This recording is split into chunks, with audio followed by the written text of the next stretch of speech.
what he had done, right? He defeated all the Gentile nations and he united everything. But because of his blood in his hand, God said, I'm not going to allow you to build my temple. I'm going to order your son to build my temple, as we all know the history. So this is the one of the example. God brought a non-believer to a believer. Up until now, we've been seeing that God is doing a believers, send them to the another culture or another nations to spread the gospel. But this one is reversed.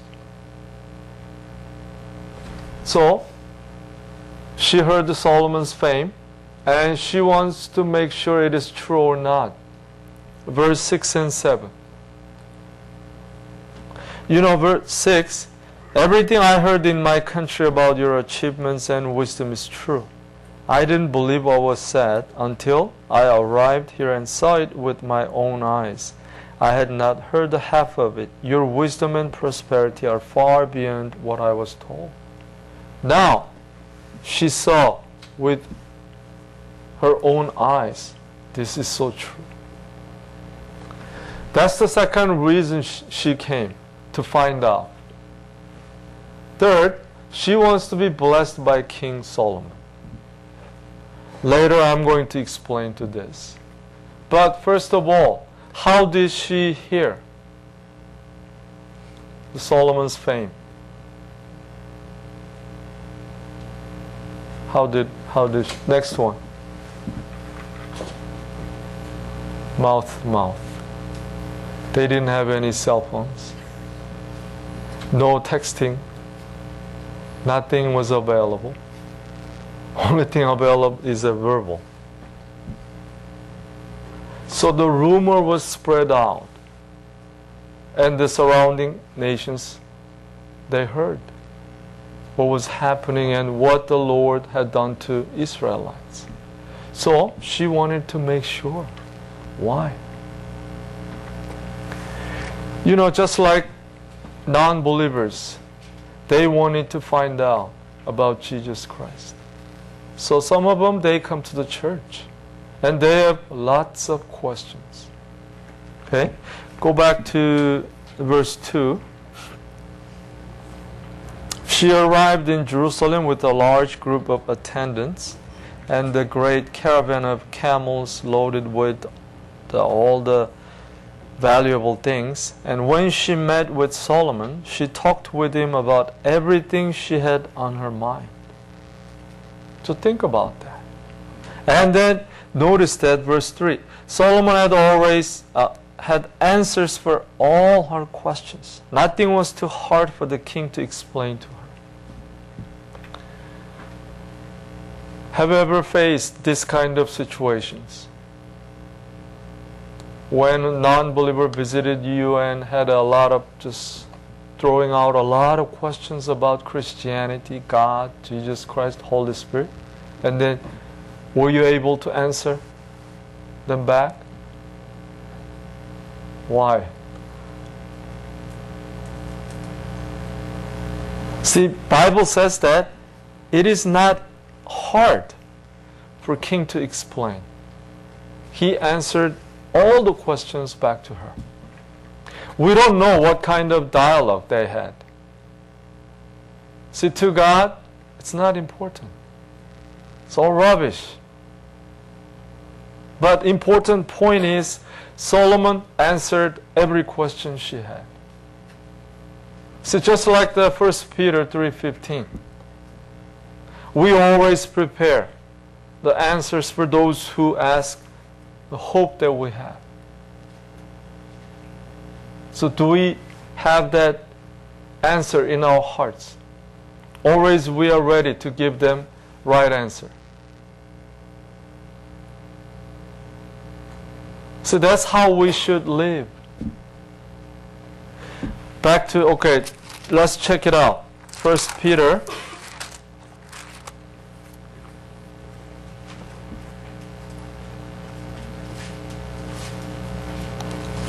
Chapter 3, verse 15 and 16. 1 Peter.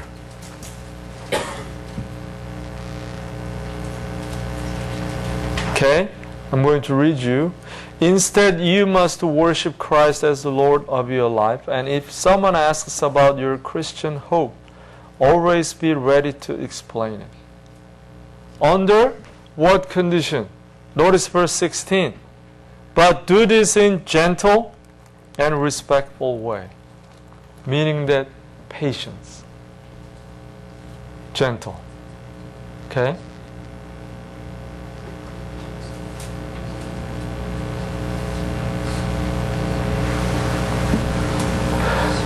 See, faith comes from hearing. That is the good news about Christ. Clearly, Bible said that. Faith comes from hearing. That is the word of Christ. See, when God brought a non-believer to a believer, we have answer for the questions they have. But in this case, how do we discern whether this person that Lord brought me or not? How can we discern? In other words, how do we know? How?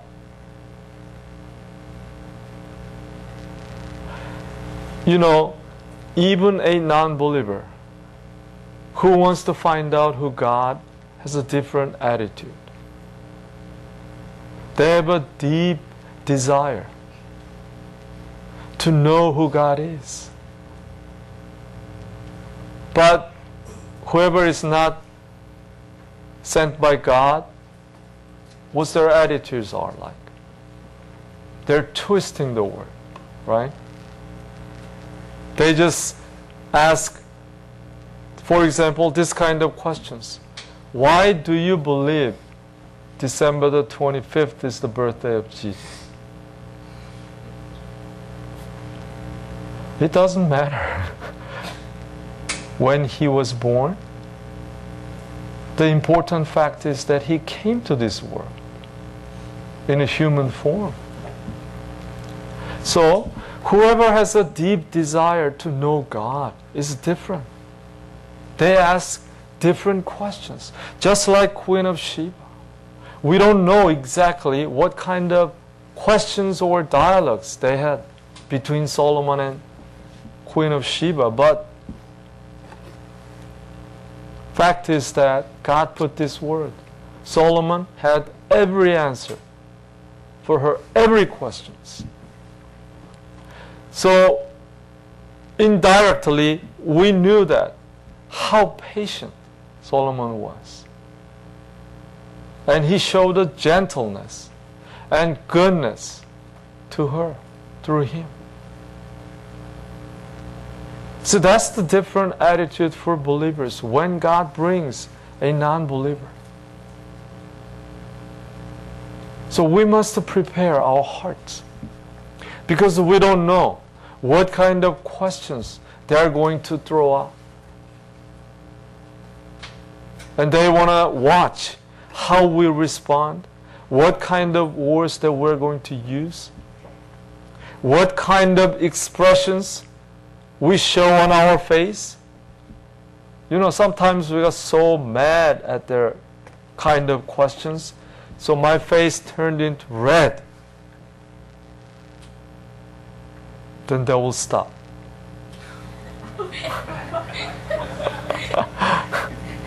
But we need to be very patient. Smile all the time. Even though they're just shooting arrows to us, we need to smile. Oh yeah, God is good. God is merciful God. Yeah, I'm being patient. Okay, go ahead. You know, we can imagine behind the scene what's going on. Solomon is dealing with a non-believers. But this woman